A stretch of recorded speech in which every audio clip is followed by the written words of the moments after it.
infanteri Angkatan Bersenjata Rusia kembali melakukan penyisiran di medan pertempuran.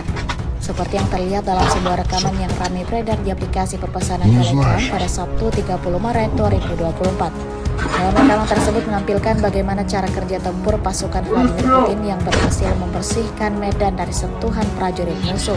Tampak sekumpulan pasukan Volodymyr Zelensky yang tewas imbas serangan brutal dari kelompok militer Rusia. Di lokasi yang tidak dicantumkan dalam narasi unggahan, infanteri Angkatan Bersenjata Rusia memang tidak main-main dalam menggempur lawannya. Imbas insiden yang mengerikan ini, Presiden Ukraina Volodymyr Zelensky menerima kerugian baru. Video ini viral dan dibanjiri beragam respon dari warganet.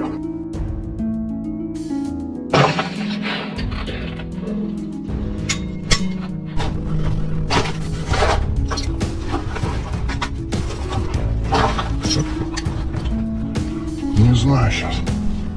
Работаем. Выстрел! Пошел.